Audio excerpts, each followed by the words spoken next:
Hey everyone, we're excited to have you here. Thanks for joining us. Yeah. I'm here with Courtney Thompson, and we're about to get going. Just a couple of announcements to get us started here. Courtney, first off, you're all muted, and we've got Sorry, over, guys. yeah, we've got over 1,000 attendees scheduled to be with us for this session. And so a couple of just items of protocol here. You're all muted. The way to ask questions, there's a question and answer feature on Zoom here, and you can type in a question. We'll field those questions. Just understand we've got so many people that we might not get to your question, but we're gonna do our best, and Court's gonna hang in there and answer a lot of questions. Another couple of announcements. Courtney is going to do another Zoom session. It's going to be at 10 a.m. On Pacific Daylight Time on Friday. It's going to be a setting question and answer session, and we'll be sending you the link to that here in your chat window shortly. Also, next Tuesday at 10 a.m. Pacific Daylight Time, Courtney is going to do another session Q&A on mindset training for athletes only. So you can give that link to your athletes, and they can tune in next Tuesday at 10 a.m. PDT to ask questions of Courtney, and she'll do some stuff that's specific to athletes. Finally, we wanted to let you know that if you have a GMS Plus account, whether it's a paid account or you've signed up for the 30-day trial, and we extended the trial session from 7 days to 30 days, if you've got a GMS Plus account, you can send all of the video that's in our virtual coaching clinic to your athletes directly. You just go into there, fill out a roster with your athletes' contact information, and then go into media and athlete sharing. And so everything that you can see through your GMS Plus account in our courses and the materials that we've put up there, you can share that directly with your athletes. So that's a question that's been coming up. And I think that's it, Court. We're going to get going. So Hey, we'll let you take over here. thank you. Morning, everybody. Thank you so much for being here. I am incredibly grateful to be in this with you for the next hour or so. And it's fun seeing some familiar names and people signed in from all over the world. So I think, for me, I'm really grateful to be in this with you guys. One, because coaches have obviously had a huge impact on my life. And I have so much respect for people that are trying to be the best at what they do, not just for themselves, but so that they can help other people be the best that they can be. And I know you guys know this better than anyone, but coaching can be a thankless job, and I often think of, like, you just never know that one thing you say as a coach that might impact someone for their entire life. And you might never hear that it impacts them for their entire life. But, I think of these moments where I'm walking out in the Olympic Games, and it's opening ceremonies, and I'm having all of these emotions and feelings. And this one thought pops in my head of what my sixth grade teacher told me every day, and so anyway, that being said, I have so much respect for you guys being here and trying to be better at your craft today. And then also I'm grateful just because it's such a weird time right now, and it feels really good to be part of the Gold Medal Squared community and to be with our family here and also the greater volleyball community. So I hope this hour is fun. I hope it's productive, and we're going to dive in. So for those of you that don't know, I competed at the University of Washington. I'm a Husky for 4 years. We were fortunate to get to go to 3 Final Fours. I got my ass kicked in 2 of them. We won 1 of them. And then I played on the USA team for 10 years and got to compete in the London and the Rio Olympics, helping my team win a silver and a bronze medal. And I've been really fortunate to play for some of the best coaches in the world. And I think that's like a tongue-in-cheek thing to say, but literally I've been fortunate to play for some of the best coaches in the world. So a lot of what I'm sharing is what I learned from those men and women. And then also my job now, I work for a company called Compete to Create. And it's a company co-founded by Pete Carroll, the Seahawks head coach, and Dr. Michael Gervais. And we work with corporations on kind of how to formally train your mind for high performance. and how to be focused on the present moment more often, which, as you know, as coaches, like all the good stuff happens in the present moment. Joy, creativity, high performance, showing up in a way that we want to in moments of challenge and stress. And so everything I'm sharing today are things that I learned while competing from coaches, from the science angle, and it's also grounded in really good science. So just so you know, that's kind of where we're coming from. And today is really about training mindset. And if you think about it, our thoughts drive behavior, and behavior drives performance. And so if you think of like a really new coach that doesn't know volleyball well, like if my God, I'm going to throw my parents under the bus a few times today, but if I'm playing a youth volleyball team and they decide to coach, they've never played volleyball. So they're likely to just coach performance.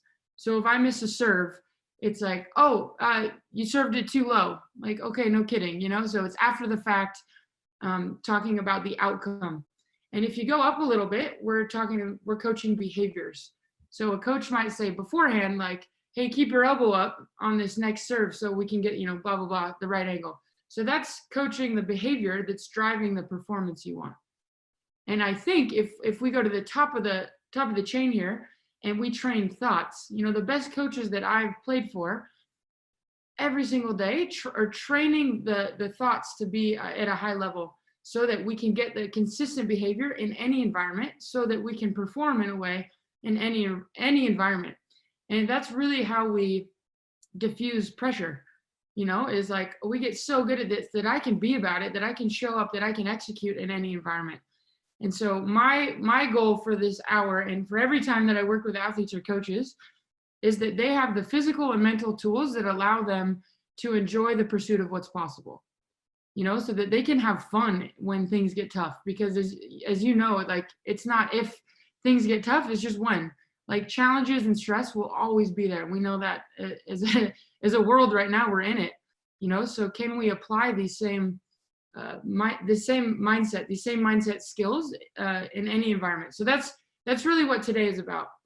And this psychology and thinking well can feel, kind of soft and fluffy. And I want to just say, like, to me, this is really about having world-class thoughts. When we train to have world-class movement patterns and world-class behaviors with teammates, what would it look like for you? Like, even if you apply it to what we're going through right now as a world, like, what would it look like for you in the next 10 minutes to commit to having world-class thoughts?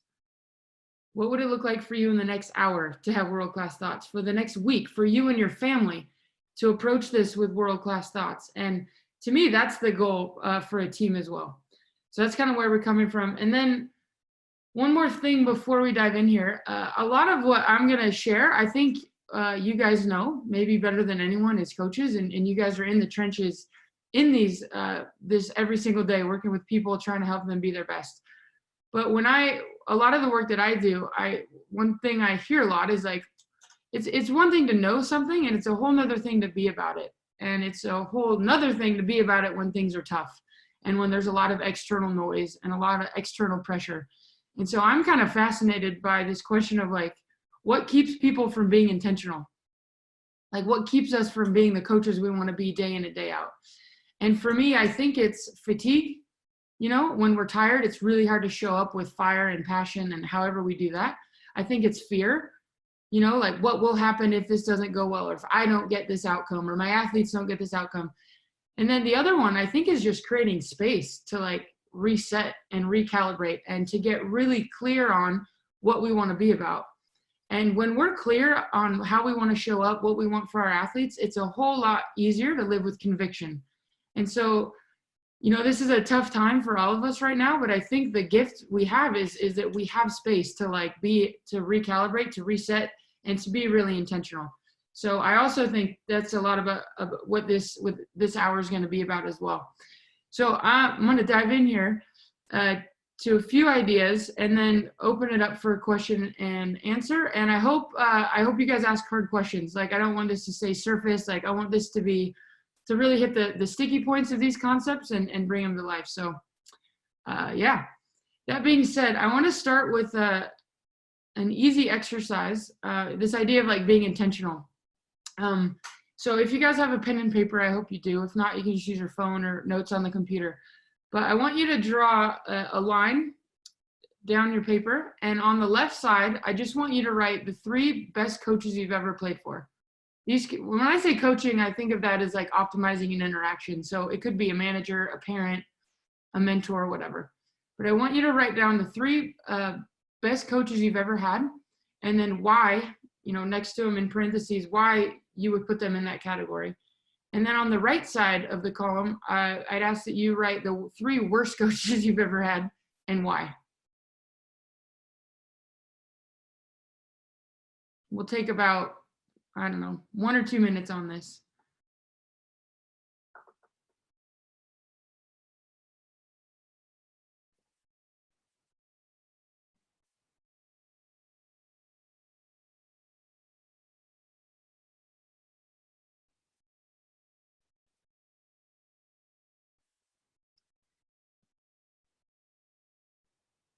Three best coaches and why, 3 worst coaches and why. And then once you've gotten those down, try to see if you can see the difference between the 2. Like what does it really come down to, the biggest difference between those 2 things? And if you have an opinion there, go ahead and write it in the chat box. So go ahead and write down the difference between those 2 groups of coaches for you in the chat box if you'd like.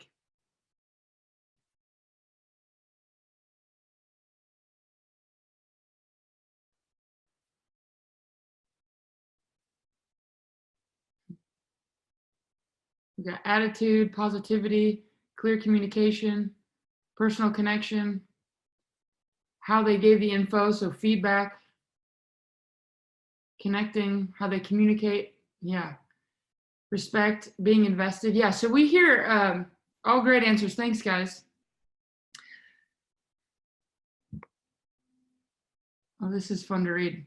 Yeah, so usually what we hear is some sort of that they invested in you as a person before they invested in you as a player, and they showed that they cared. So this idea of like, to be a really good coach, there's this like a duality of being able to support the athlete and also challenge the athlete. And I think you need both.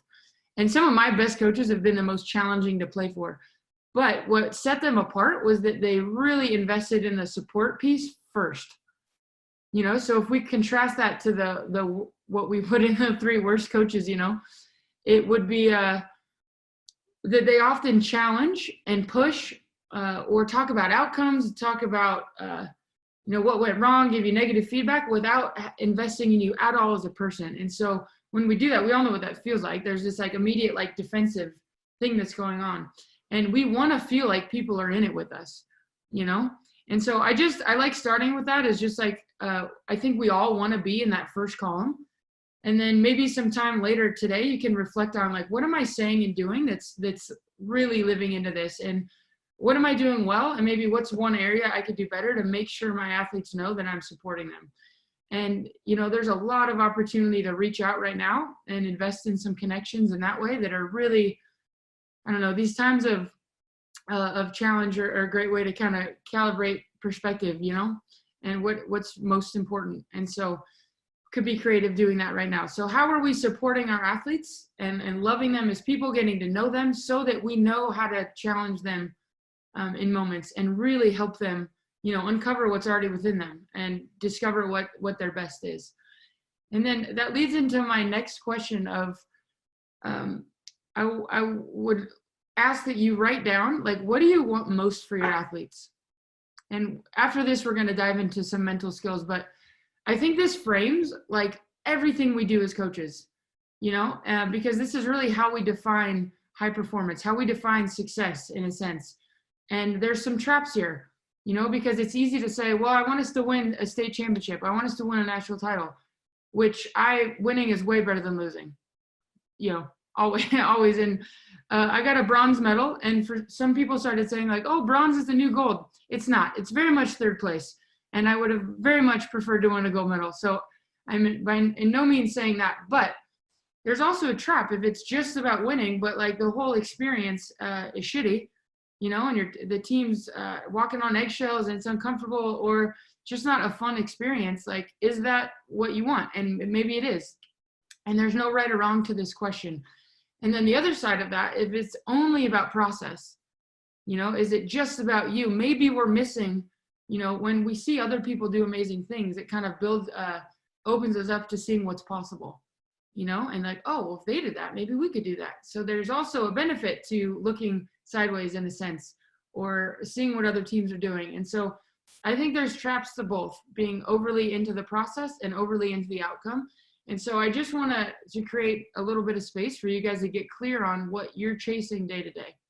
So go ahead, let's take like a minute or two. You can always add to this later, but really, what do you want most for your athletes? And another way that you could ask this is like, at the end of the season, what, for you to feel fulfilled as a coach, what would have to happen?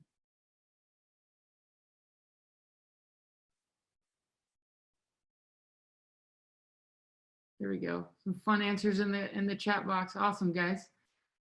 And then really, like, this is the vision for you as a coach. Then the work day to day is like, what is getting in your way from living into this or creating this? And then how can we enhance what we're already doing?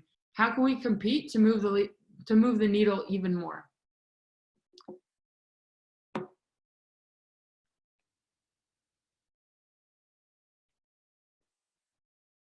Awesome. All right, so we're going to dive into the first mental skill that I want to talk about, which is this idea of control. And I don't know if there's a better time than now to talk about it, because there's so much outside of our control as humans in general. And I am in no way comparing sport to what we're going through right now, when there's like lives at stake and so much tragedy around the world. But I will say that to me, mental skills and training mindset is really about helping us deal with unknowns, with being uncomfortable, and with things being outside of our control. Like, what are the tools when we're feeling that, when we're feeling anxious, and where does anxiety come from? It comes from ruminating on what's outside of our control. And so what helps us in those moments, and that's what we're going to dive into. Like, can we train to be more present? Can we train to focus our attention on things that are most productive? Because we know that's what gives us the best chance to perform well amidst all of the noise, amidst all of the chaos that's around us. And I'm sure a lot of you guys have felt a little bit of anxiety with what's going on. And for me, there was like 2 or 3 days where my entire work shifted. And I mean, beyond that, just the realness of what's going on and the weight of that. And I was feeling it, and I remember like feeling anxiety in my body. I was like, dude, I haven't felt this since I was competing, like competing for a spot to make the Olympic team. And I'm, again, not comparing sport to what we're going through, but I think it's a cool lens of like the opportunity we have as coaches to empower kids with tools that will go far beyond, when they're trying to side out at 67% to win a national title, which is also awesome. But I think that's a gift. And so what I've learned from the best coaches that I've played for is that they're uncommonly consistent about focusing on what's within their control.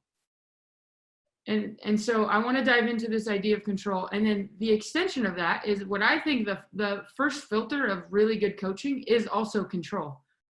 And so when I go to a coach and I'm in it and I'm frustrated and I'm pissed, or I didn't make the team, or I'm not getting playing time, or I just came off like this crazy successful week, and I'm starting now and I'm playing well and we're doing this. There are traps to both. And both of the traps are that we start thinking about things that are outside of our control.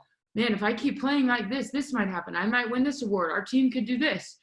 Or, if I'm not playing, it's like, well, the coach said this, and now this player's, I'm starting to ruminate on the player in my position doing better than me. And I'm ruminating on what the coach thinks, and I'm ruminating on what my parents think, rather than, and I'm guessing when we're coaching well and when our athletes are playing well, we are, again, uncommonly focused on what's within our control. And so I'm going to have this conversation really early with my athletes.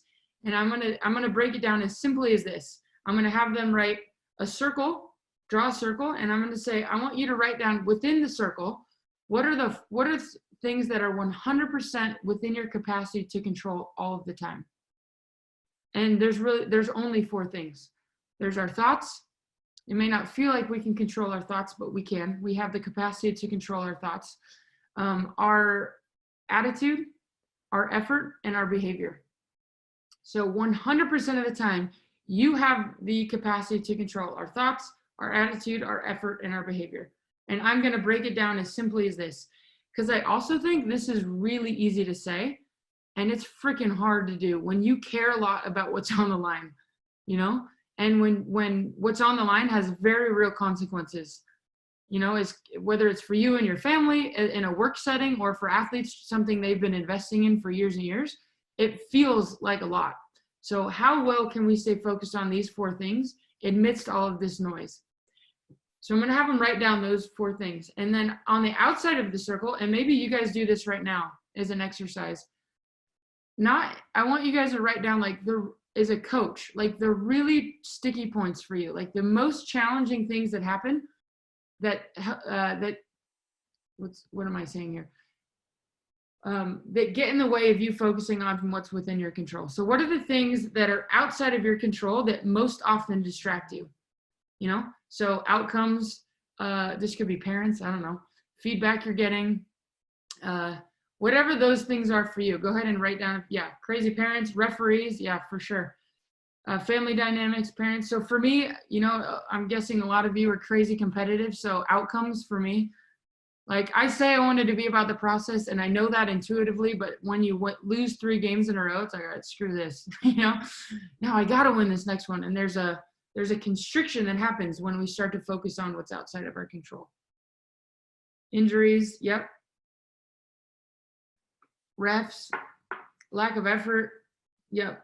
Dude, coaching's like just a whole training grounds for control, because there's so much that's outside of it. Yep, kids, how committed the kids are, work ethic, energy, absolutely. So then, and the reason this also is so important, and there's tons of science behind this, but when we look at the science behind resiliency, so our ability to bounce back when things don't go well, and how quickly we can execute that little nuance of things don't go well. What are the options now on the table, and how quickly can we dive into the next best one? Control is linked to resiliency. It's also linked to motivation.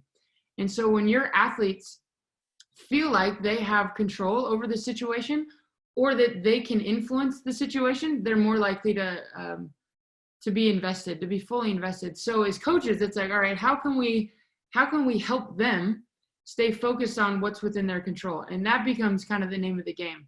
And it's like, one really easy example is, you know, I came off the bench in both Olympics, and I'd never had come off the bench until I was on the USA team.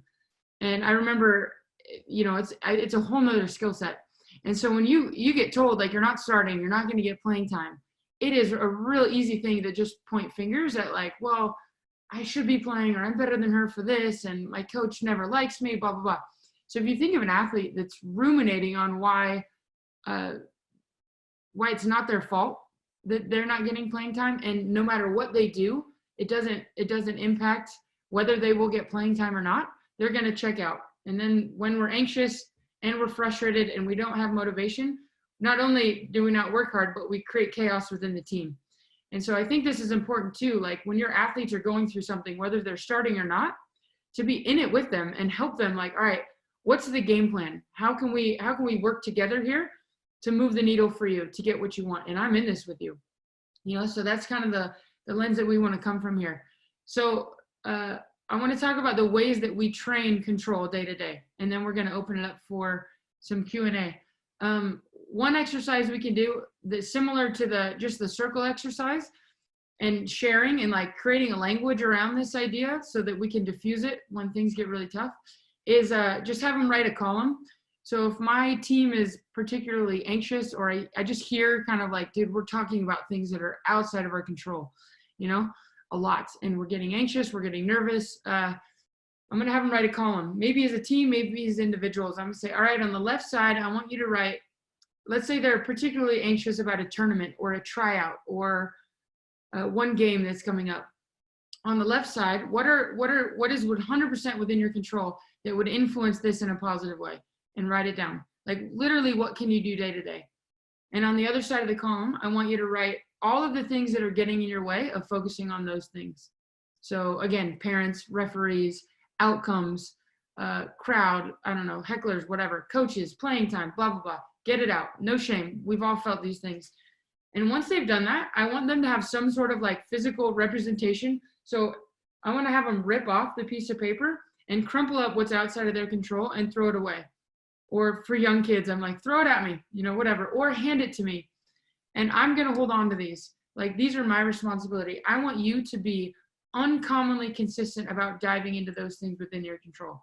And anytime in this practice, in the next 2 hours, that you feel yourself going to this column, the one that's outside of your control, I want you to catch it.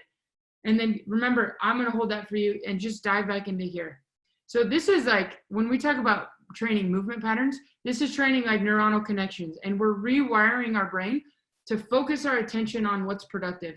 And there's nothing fluffy or soft about that. And it's freaking hard, you know? And so throughout practice, if we've set up this exercise beforehand, then throughout training, it's like, hey, how are we doing? What are we focusing on right now?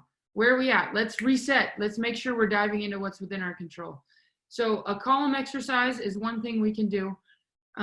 Day to day, this is something we did on the USA team, was that we had a whiteboard, obviously for the layout of practice. And then on the other side, every practice, we would come in and we'd write our initials, and then we would write 2 things that we wanted to focus on that were 100% within our control. And often one was technical. So as a setter, for me, a lot of it was like, I'm going to finish aggressively. I'm not going to try to be perfect. I'm going to throw my palms to target, finish aggressively, and just go for it. If I miss, I'm going to go for it. And then the other one would be maybe like a more intangible type thing, or not intangible, like a teammate thing. So for me, one of my distractions was outcomes, like I said, and I would get overly emotional by making mistakes. So one of my controllables was finish aggressively. The next one would be, when I mess up, which you're going to every practice, every game, I'm going to get excited about fixing it rather than getting pissed. And how I'm going to train my mind, because we train our mind in the same way we train our body, in the same way that we train our technical skills, with intention, with awareness, and then with what's the word? I'm blanking on the word, but intention and discipline. There we go. You know, and like being aware of it, and then being disciplined to like come back over and over and over. You know, so when I mess up, I'm going to be excited about fixing it rather than getting pissed. And the more that we front load these skills in practice, and we empower our athletes to focus on what's in their control, then when we're in the championship game, we're not doing anything new. You know, I get coaches that say, hey, Court, can you call my team? Like, we're headed into playoffs and they're really anxious. And maybe some of that, like, I can show up and maybe it'll feel good for a little bit, but it's probably too late. That would be like, hey, we're going into the state championship and we can't keep our elbows straight when we're passing. Can you tell my team that?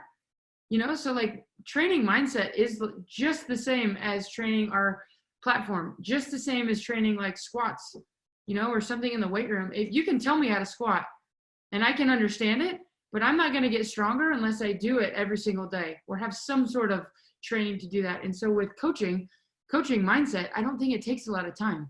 You know, we can do this column exercise 3 times a year for 5 minutes. And then every day we just have a language around like, all right, how are we doing? You know, and we can do this. It takes 2 minutes at the beginning of a day for our athletes to write down what's within their control. And then, so that's how we would train this. I'm going to tell 2 quick stories and then we're going to open it up for Q&A.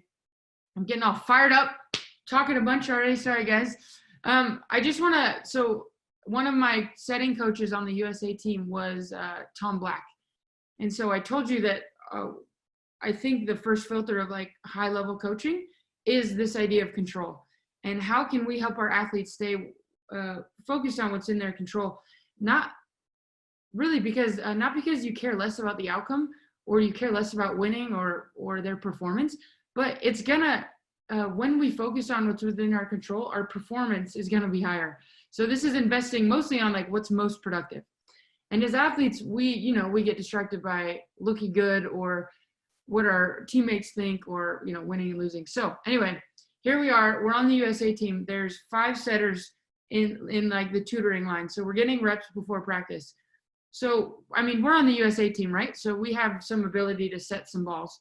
And we've got one of those hoops in the gym. And I'm guessing a lot of you have seen us do this exercise, but we're going, and Tom's passing, and he's also giving us feedback. And so we, every single day as setters, would also talk about, I'm going to work on palms to target, and I'm going to work on finishing aggressively. And so off a pass, 1 hoop, and nobody on the other side of the net. And so Alicia Glass and I are in line, and this young setter is going. So she sets the first one, it goes in the hoop. She sets the second one, and I think she was working on rotating quickly, and it flies over the net. I mean, the hoop is here where you would want like a go set. It's like 8 feet over the net. So, I mean, like I said, we're on the USA team. So it was like, oh, and Alicia and I are kind of like, oh, that's a miss. And Tom pointed at her, walked towards her, and was like, yes, yes, yes, that was your best one yet. Did you feel that? And I just remember Alicia and I being like, what? Did he see that set, And it was such a cool moment because there's a time and a place to talk about outcomes and results and, the location of sets. But here we are in a tutoring session. And of course, as setters, we want it to go in the hoop. And it's such a beautiful example of being like excited about the process. And when our coaches, as coaches, when we can stay focused on that and all of our feedback is on the process, it's this huge amount of freedom we give the athletes to like really invest in it.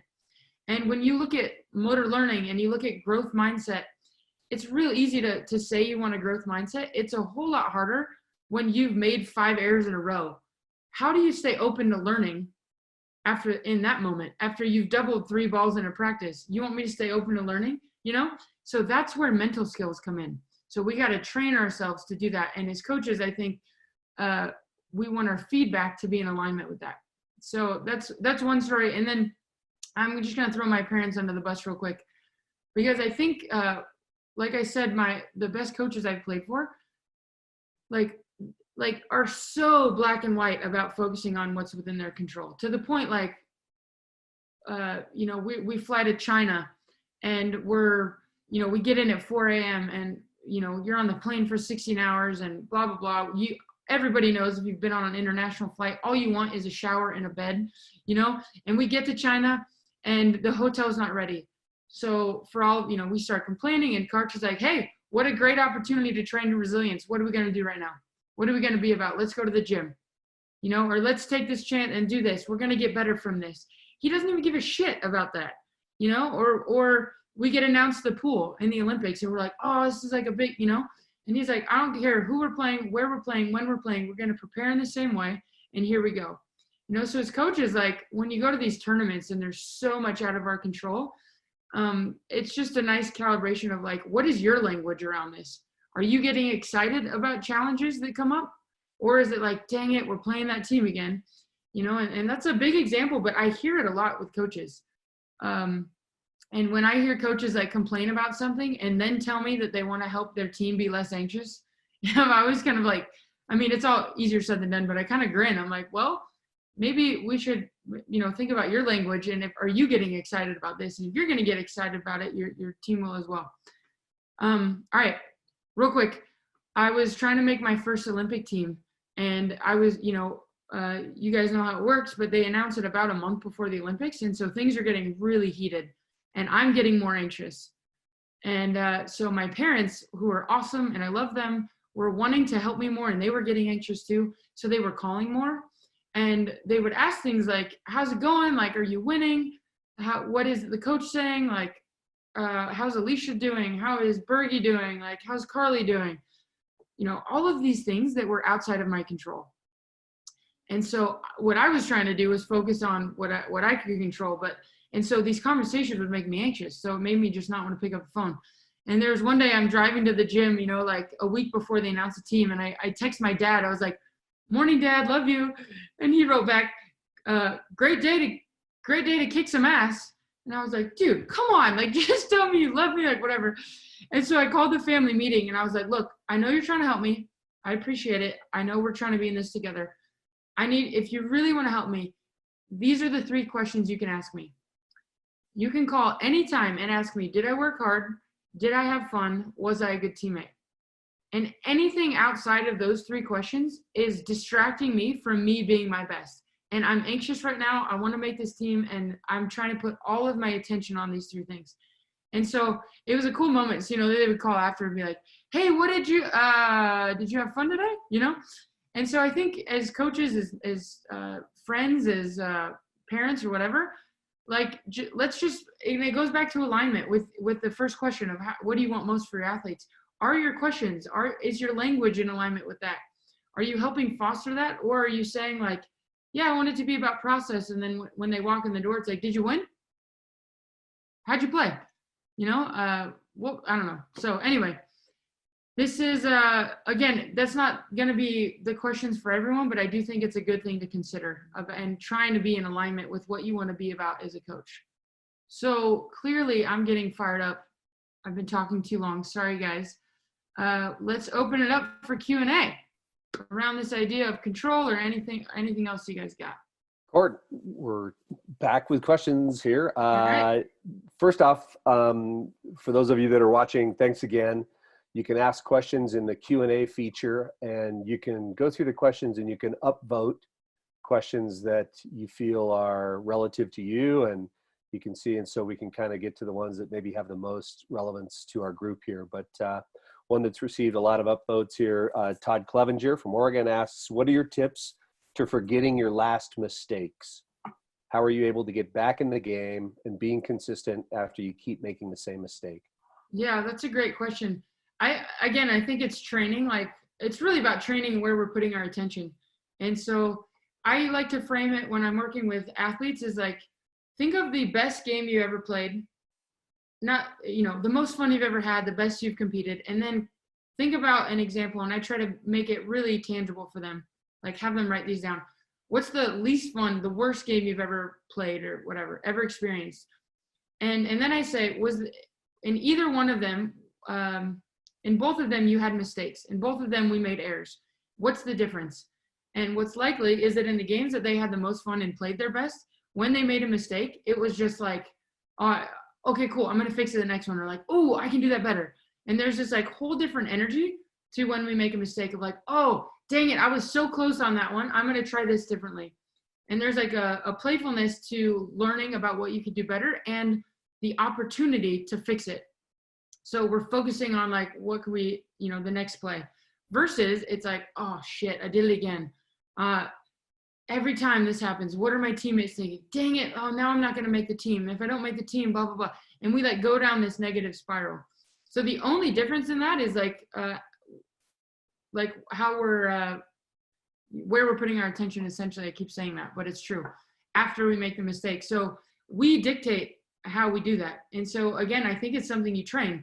And the benefit to talking about training mindset, I think, is that we've front loaded this conversation of control. So likely in their worst match, they're focused on, if I double a ball, let's say, what if they dig a ball high again? Shit, I don't want that to happen. Now it's like a constricting thought. What if my coach takes me out? A constricting thought. What if I never figure this out?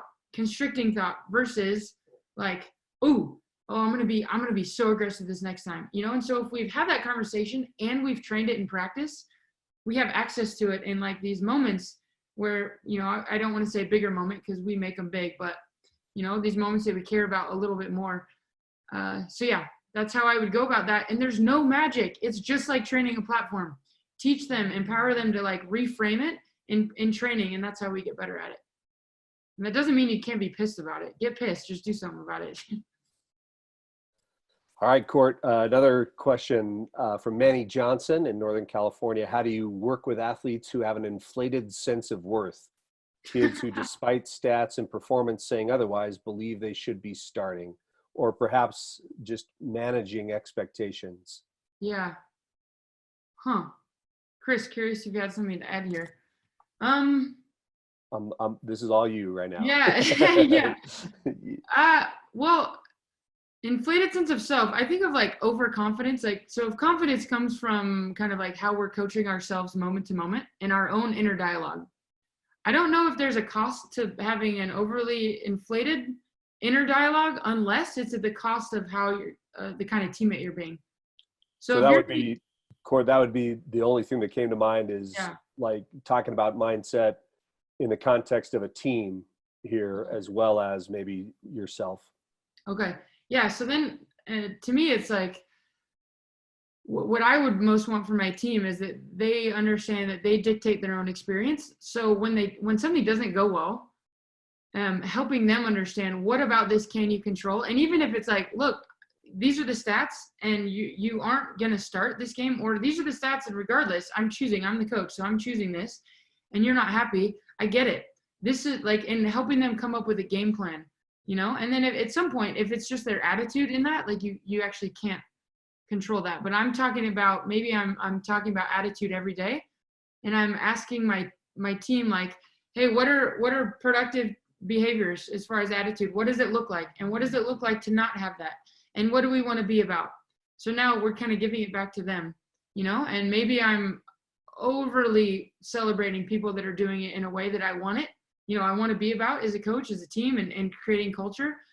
And if they're not in alignment with that, then as coaches, it's like, hey, this is what we're doing. So get on board or don't, but it's not going to help you.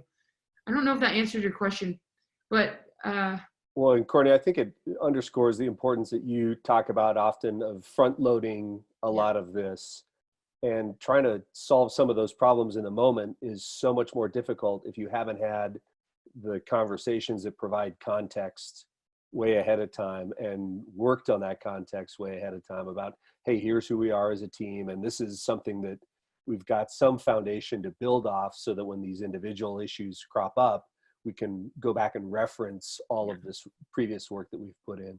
Yeah, that's a good call. I like that. And I also think as coaches, we create culture. So we have so much influence on it, but also to give it to the team. And like, we all are in cultures of our family and of teams and our work and like all these things. And who creates culture? It comes from language. It comes from relationships, which are an extension of our mindset. So if I'm anxious, we know this, like when we're stressed and anxious as coaches, that's when it comes out in our language, in our body language, what we say, how we interact, what we're focusing on.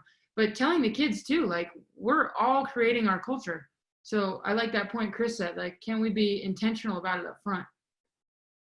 All right. Another question here from Zach Ceresa. He asks, as coaches, we expect players to just trust us and try the things we tell them to try, but that's not always how it goes. How would you go about convincing a player to buy into the GMS technique? Obviously, we'd encourage that, but your coaching technique, methodology, and mentality when it's so much different than what they've been told their whole careers? Yeah, that's a huge challenge. Actually, we get asked this quite a bit at clinics as well. For me, and again, it's hard because time is difficult. It's not like you have an hour to sit down with every athlete at the front. But one thing I think the best coaches that I've played for have done is to invest in me and understand kind of what I want most in a short term, maybe long term. So I would call that like vision. So Susie over here wants to get a college scholarship, and she learned to bend her elbows passing, and I'm trying to get her elbows straight. So I can see why she just doesn't believe in me. All right, so we got to work on this. So I want to really get clear on what Susie wants and have her tell me about it. All right, what do you tell me more, and then I want to help her stay connected to that day to day so that she's like, oh yeah, that's where I want to go. And then it becomes like an excitement around, okay, how are some ways we could get there? So for the passing example, I would show Susie, I was like, look, check out all of these athletes on the USA team. Look at how they're passing. Isn't that amazing? Okay, look at these collegiate athletes. You said you're looking at going to the University of Minnesota. I don't know why I said that. Or Washington. Let's check out their passers. And so I'm kind of, instead of saying like, hey, Susie, meet me where I want you to meet me as a coach, because I'm doing this right, Zach. I'm not saying you would do that. You're doing this. But there's that frame. And then there's like flipping it of like, let me meet Susie where she's at, wherever that is. And then I'm going to slowly try to move the needle towards what I actually want to have happen. So I'm showing her players or teams that she's like interested in. And like, dude, wouldn't that be awesome? All right, you might hate this, but I really want you to invest in passing like these guys. Let's try this. Are you open to that? Well, how can we figure this out together? So I think it's a challenge. I think video is important. And really the biggest thing is like, can I meet my players where they're at rather than trying to get everyone to show up on my time where I am. So easier said than done, but I think that's the lens I would try from. All right. Richie Malari asks, I wonder about your thoughts on each individual athlete having different mental emotional needs. How you treat one athlete may be different than how you treat another athlete. How do you address athletes who may feel that some athletes are favored when you're really trying to provide each individual what their needs are? Oh man, that's a tough question. You wanted the hard stuff. Here it comes. Yeah. Yeah, exactly. Thanks. Great. I love it. Yeah, so life's unfair, guys. I'm going to tell them that. I don't know. I think there's so many nuances to this question. What I will say is that the best coaches I've played for were consistent and they were authentic. And so each player has different needs. So does every relationship we're ever in. But the coaches that were honest with people, with us, even when it was tough to do so, I think gave us a great gift. And actually, I think, maybe this is a tangent, but they were authentic, they were consistent, and they were honest, even when it was information I didn't want to hear. And I think athletes are tougher than we give them credit for if we're straight shooters, and then if we can consistently communicate with them and show up authentically, that is the best recipe for creating a culture that we want. And then as far as like, I don't know, to me that would be if a player is coming to me saying like, I'm not getting enough attention, I'm not giving enough feedback, it's probably like they just want to be heard more and they want, or it's unfair. Like I try to get to what's under that. Like okay, I need to really try to connect with this athlete, even if it's annoying. This is what they need right now. And maybe, okay, that's good info. Maybe I could be more intentional about creating that for them. Maybe I'm coming up with a game plan for them of like what's within their control. How often are you noticing that I'm talking to this player more than you? Great. I hear you on that and I'll be better for you. But also, technically that's something outside of your control. And you're going to have more coaches that this might happen. So what would it look like for you to train control in this context? So it's kind of even like creating a little bit of space between like the you and them dynamic there, just like, oh yeah, they have power to like reframe this a little bit. So anyway, hopefully that was helpful. All right. This is from Hardy Woolridge. He says, hi, Court, can you share a little bit about how you think about mental toughness? How do you define it? And how can we develop it in ourselves and in our athletes? Yeah, great question.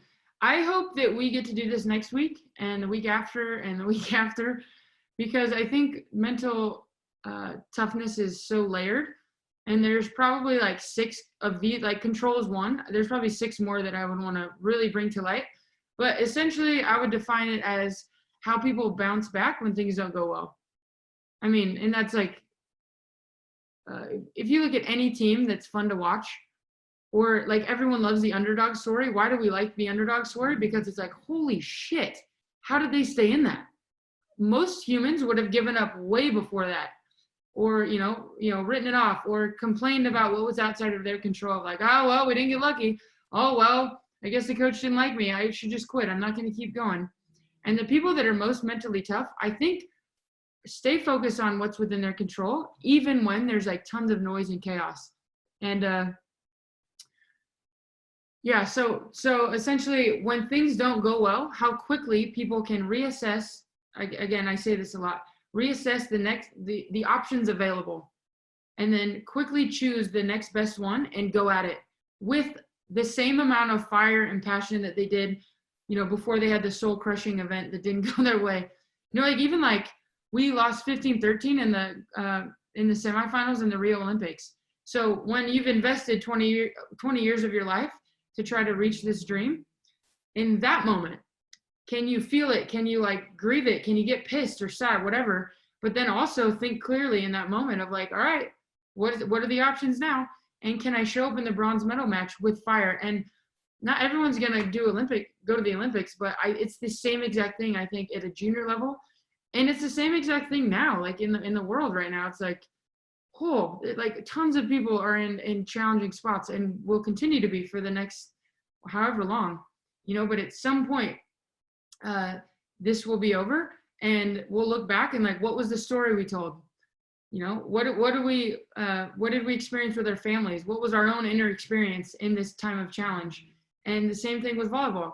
So the people that can navigate those things really eloquently, I think, are the most tough. And Courtney, I love the analogy you give of, just mental toughness being like any other skill that, hey, you don't just walk into the gym tomorrow and squat 300. If you want to develop world-class mental toughness, it's a day in, day out exercise that takes time and effort and a lot of energy and focus to develop. And I think that's one of the things that we don't consider so much is it's just, hey, some kids are mentally tough. All kids can be mentally tough if we provide them opportunities to kind of hone that toughness and get those reps and do it over and over and over again. And I think that's one of the things that I think goes maybe understated is it takes time and it takes work, but it can be done. Yeah, I love that. Good point, Chris. Along those lines, Noah Casaquid asks, is there a mindset program or training from the ground up that we can use as a resource? We just started it an hour ago. Yeah, it's such a new skill, and we as coaches are not familiar as to what the steps are that would prove the most beneficial. So if you wanted to say, hey, here's a basic framework that you could use as a coach, if you want to start in on this and not just kind of treat it casually, but get serious, and I want to do this kind of in a deliberate, structured way, what would you recommend? Great question. I don't know that we have one laid out yet, but I think it would be cool to keep this conversation going, and like I said, this is, we do this at clinics often, but it would be cool to kind of keep this going maybe once a week and see if we can have a little community here and also learn from each other. Like, it's not like I'm, this idea of control, like we've all been told, hey, focus on what you can. Let go of, what you can't. But to be able to do it, like I said, when things get really tough, take some training. So I don't have an answer for that actually, but I would like to start a community moving towards it. Maybe just at a very basic level, the two things that you talked about, let's, identify controllables. That's a really, really good place to start. Yeah. Don't you think? Like if you're going to say, hey, as a coach, here's a baby step or here's a first step, let's just work on controllables for a whole season and see where you go. Yeah. Okay. Sorry. I was thinking like, where's the platform we can go find out all these things. Okay. Yeah. I think control is a big one. I think reframing, which is also a little bit of control, finding the opportunity and the challenge. And then the third one for me is like, it's kind of back to what Chris just said about being intentional about this stuff and training it early. The other one, and we could spend 5 hours on this and hopefully we will, but loving up challenge and stress and understanding like our brain, when we're trying to help kids be more mentally tough, like our brain is wired to focus. We have a negative bias. And when we're anxious, it makes that even more heightened. And so our brain is designed to scan the world for potential threats, And so it makes sense that if a kid's nervous, we say nerves, like when they got butterflies and they're sweaty and they're concerned about the outcome, that their brain is literally just going to like, where's a threat? Where's a threat? Can I find safety? Which is like removing themselves from the situation. The challenging part is that's also how we learn. The only place we can learn is in that moment where there is like a little bit of anxiety or challenge, but also like stay in it. So if we can help athletes like understand that their brain is going to do this, but to grow, we've got to get uncomfortable. That's the only way we can get better. So this is why we need to train to have a command of mind. And so again, control, reframing, finding the opportunity. And then lastly, when you feel anxious and nervous and activated, instead of being like, oh shit, I'm nervous, I shouldn't be this nervous. Why am I this nervous? If I was only more prepared, I wouldn't be this nervous. And I think coaches, we do this too. It was like, oh, I must care a lot about this moment. That's the only thing that happens when we feel that in our bodies. When we get nervous, it's like, oh, this means I care a lot about what's going to happen. Now, what am I going to do with it? And we can train our athletes to be like, oh, sweet, I'm in it. Guys, I'm in it. Like, this is how I'm going to get better. And go from there. But that's also like training mindset. So those are the three big ones for me. Loving up challenge and stress, focusing on what's within our control, and reframing things when they're tough. Yeah, this is kind of a fun one. Pre-game speeches from Jillian Bryant. Any focus for pre-game speeches? Oh man, I don't know. Coach? I will say I'm gonna circle back to my comment on, and I had the easy seat because I was just, mostly an athlete here. So we just get to be critiques of this, movie critics, if you will. When coaches are being authentic and coming from like a really real place, everyone knows it. I mean, that goes for anything, so like, I remember coaches that would like try to swear that like weren't really, they never swore. And it was like, oh, that's a miss. Like, don't do that. Just be, or like get mad, but that wasn't really in their nature, or be overly funny when, I don't know. So I think being authentic would, for me, if I was coaching, it was like, before I walked in the locker room, I would say what, and I did this as a captain too. I'd be like, okay, what do I want most for my team? What do I want to feel like walking out of here? And then how can I be most aligned, like going into that? And then really what you say is like, I mean, it's all kind of the same. We probably all say the same things, but it's really that feeling that you're kind of emoting. And then the best coaches I've had weren't overly emotional. They made you feel something, but it was kind of just like productive. It wasn't like, well, I'm a huge fan of Miracle, but it wasn't like that speech every time, So yeah, being authentic, being really clear on what you want the athletes to feel. And then, and maybe the last thing would be less is more. I think it's a trap to be like, and focus here, and then do this. And then remember when they're hitting out a system, do this. And like, just get it like 2 or 3 things. When there's a lot of noise as an athlete, it's just like, we're fighting our own inner game. And then there's all this information. So let's just like get really clear on the thing. What is the essence of what you want for them to focus on? Yeah, I was a part of some great pregame speeches. I gave some great pregame speeches, and I can tell you, none of it carried past the 30 seconds of emotion that we felt. That everybody was like, yeah, and then okay, now we got to go. Awesome. Now we'll go back to where we were. And I think the thing you said about less is more is huge. Just the athletes are going to have so much going on in their minds in the moments prior to competition that the less information you can give them, the better off they are, for sure. I think that's a really good point. Chris, that is awesome. It doesn't matter. Yeah. Let's see. Another good question that I saw was, how can we get players to compete in practice but also be good teammates, as I don't know, as we would define being a good teammate? Yeah. And so maybe that's the place to go back to, is what in the context of this is your definition of a good teammate, and how can you balance that with being in competition with someone? Yeah, great question. I think that I would have that conversation the first day and say, I want to be all about competing to be our absolute best. And the only way we're going to do that is if we each do it individually. And Chris and Courtney, you are my setters.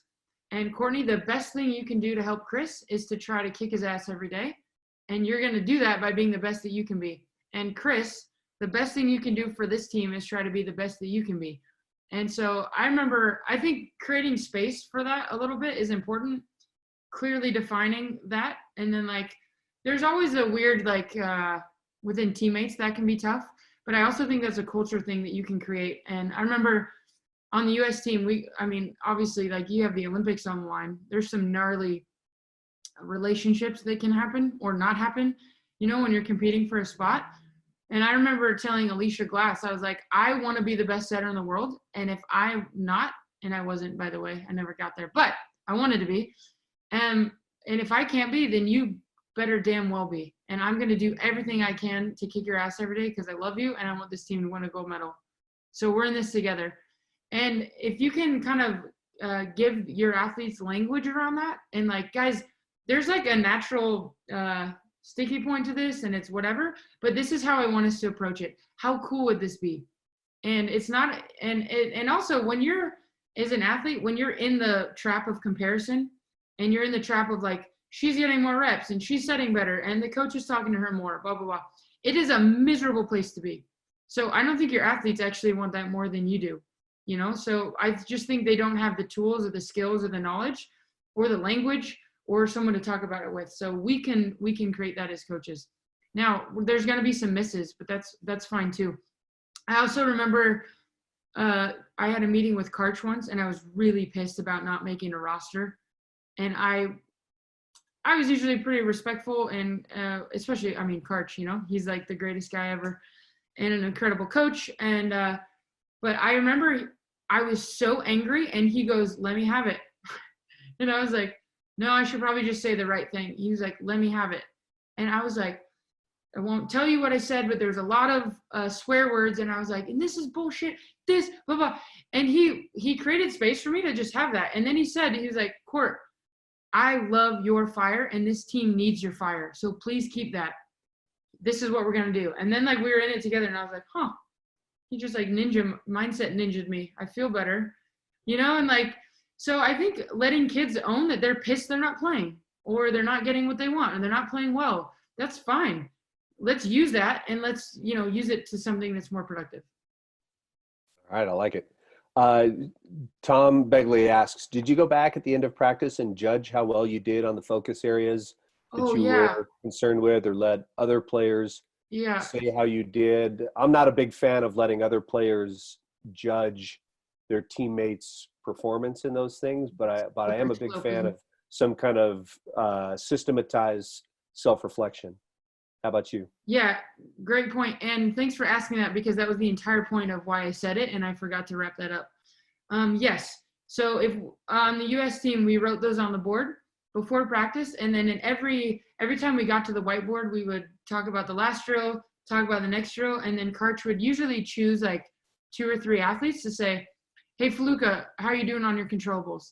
You know, and it would be as quick as, I'm trying to keep my elbow back. It's going well. And I feel really connected to how great of a teammate I'm being, whatever. Court, how you doing on your controllables? I'm finishing aggressively, but I'm kind of in it today. I'm pissed and I'm going to be better because I keep getting pissed about mistakes, whatever. And again, Chris, that's a good point, because if we ask other people to judge that, we're actually training something that's outside of their control. So the whole point of this is like, they dictate their own experience. And I want my athletes to really feel that and to know that, like, no matter what's going on, you choose how you're engaging with the moment. And so, throughout practice. And then, so we usually did like 2 or 3 players at every break.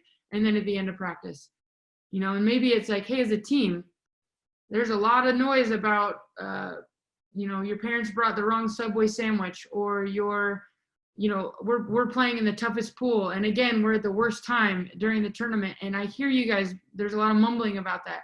Let's remember, we don't give a shit about that. You know, we're training this, guys. We are so focused on these things. Remember, let's put our energy here. So those are some ways you could bring it to life. All right. Let's see here. You mentioned being a good teammate is one of the 3 questions your parents could ask you. How did some of your best coaches deal with some of the worst teammates in your playing experience? I never played with bad teammates. Next question. Exactly. They were all wonderful. Yeah. How did my coaches deal? Well, is it Marv that always says like you get what you tolerate? That's a famous Marvism, and it's really gnarly to hear him tell you that when, as a player, as a coach, because you want to hear something different. But ultimately, it's on me. Yeah. So I just want to say it's, and again, I've been fortunate to play for a lot of the best coaches, but they didn't. Like, they were in charge, and they were so convicted and clear and consistent in who they were, how they showed up, and what they expected, that there was no room. So if an athlete was acting like an idiot, like the boundaries were very clear. It's like, okay, well, you're gonna do that, you're out, or you're not playing, or like, and it wasn't overly emotional. It's like, look, this is where we're going. And I think in the beginning, that's really hard. When you're shifting a culture, it's really, really tough. And so there's going to be moments that feel weird and are uncomfortable. And I've been a part of two programs that have gone through a big shift in that. So that's it. They just knew what they were about. They were clear and they were consistent. So, Court, that's one of the things that, as I look back on the teams that I've coached, one of the areas where I felt like I didn't do as good a job as I wished I would have, and it's being held hostage by talent, right? Where a player is so good that you almost feel like, hey, I need them on the court, and I'm willing to overlook some of their maybe faults or bad behaviors relative to what we're trying to pursue as a team, simply because I need them for wins and losses. And it's one of the areas where, man, I really, really wish I would have been much more willing early on to take some losses, to send behavioral messages. And it's one of the most difficult things to do as a coach, is to say, you're not behaving well, you don't get to be a part of what we're doing, by either you don't get to come to practice, or you don't get to play in matches, or whatever the case may be. But taking some losses, or, just losing that talent to promote better behavior for our team, I think it's super hard to do, but man, does it really ultimately get what you want in the end. And so to be able to overlook outcome and to have some discipline around the process, I think for us as coaches, that is a big deal too. And then, as you say, here's what's going on. I'm doing it unemotionally. These are our standards. They aren't being met. These are the consequences that we talked about for not meeting our standards. And then just having those discussions where we're putting team over individual for everybody. But man, it gets to be really hard. Yeah, for sure. Here's a question from Taylor McKinney. Actually, I'm going to go back. There was a question about your conversation with Karch, where you didn't make that roster and you were fired up. If it's okay, can you tell a little bit more about just how the tenor of the conversation went? Like, you said, let me have it. You gave it to him. And then where did it go? How did he kind of bring you back? Yeah. How rad is that, by the way? This is like the best player in the world, the head coach of the USA team, that's like creating space for me to just be an emotional mess, Yeah. Yeah. So he kind of let me express why I was mad. And then he was like, I get it. I would be mad too. And honestly, so he validated kind of where I was. He listened. And he said, and then he got back to me at my best. And he was like, Court, we need your fire. And you wouldn't be in this gym if it weren't for that. And our team needs it. And you didn't make this roster, but in the long scheme of things, this is what's possible. And I hope we figure this out together. So let's look at together where the points that we missed and why we didn't choose you for this roster. It's going to be painful. Let's get in there. And then let's make a plan. So really, it's back to that control piece. And if you look at my the fluctuation of my career, if it's like this, which it was, most people are, the highs were directly correlated to how focused I was on things within my control. And in the lows, I was always ruminating on what wasn't within my control. And so I think one gift I had was that I had people around me to help me stay focused on that. A family that was helpful with that most of the time after our conversation, coaches, teammates, all those things, So that's really what he walked me through. And then he finished every single meeting with, how can I be better for you? I was like, dang, well, you could take me on the roster, Karch. That would be awesome. No, but so that's how it went. Good question. Here's a question from Lori Smith. I have a team who has had coach after coach in the last few years has seen very little success. Losing doesn't bother this team. They're just so used to losing that it's become the standard, and winning is just a bonus. What's Huh. your best advice to start training their mindset to focus more on having success and being hungry instead of being complacent with their expectations? Yeah, good question. That's a bummer. I think it's easier to like help kids calm down that are uber competitive than like, come on. But I do think we can train competition. So I would maybe make the theme of the year, what does it mean to compete? And to me, it's about like, can we find our best? Can we fight and claw and be scrappy and to like find new ways to get better every single day? And then can we express that in any environment? To me, that's like the ultimate competitor. And then I would talk about it every single day of practice. At the top of practice, I would bring some sort of like video, or I would have people come in. And when I say video, like I don't know what age they are, but trying to find something that their athletes find cool, right? So like the kind of the next stage for them, like maybe it's the high school kids, or maybe it's a college kid or USA kid, and here, or somebody famous, or somebody in like the I don't know, have Beyonce. She has stuff about like finding her best, right? So maybe the team's like, oh, that's cool. So hey, this is what competing looks like. What would it look like for you to do this? How could we get better here? And then every drill, if I were you, every single drill in training would be competitive. And like in fostering this idea of like, there's a winner, there's a loser. And I love how much we're invested in the process, but also we can use this to our advantage if we're really competing in this way. So that's how I would go about it. And also, I just wish I could send you flowers because that's hard. Yeah, Seriously. it's Well, hey, we're well past our time that we talked about investing, but yeah. thanks so much, Courtney, for hanging around. Give me some concluding thoughts. Yeah, Just if you had to send again, keeping the message simple, just hey, here are a totally. couple things to take with you. What do you got? I think right now is actually I call Gold Medal Squared clinics compassion training because we ask that coaches play. And so it's like one thing to say, keep your elbow straight, keep your elbow straight. Like, why doesn't this kid get it? And then all of a sudden we're in it. We're like, oh shit, this is kind of hard, And I think mindset's the same. And so I would offer that like all the things that we talked about, if there's anything that resonated with you that I would want to bring this to my team, I would say, let's, as coaches, try it now. And with what we're in right now is a perfect example. And I'm doing the same. Like I got to learn this while I was playing. I do this for a living now, and I'm still in it. I'm like, oh, it's just so much easier said than done. So for me, I know that I feel calmer. I feel more motivated when I'm really clear on right now in the world what I can control and focus on, and can I help other people do the same. So maybe applying some of these things to your day-to-day. And the two for me is control and reframing. So can we find the opportunity and the challenge, and can we let go of what's outside of our control, not because we don't care, not because it doesn't have real consequences and it matters, but because we know we're going to perform better, and we're also going to have a better experience if we put our attention into what's within our control. And then help your families and loved ones do the same.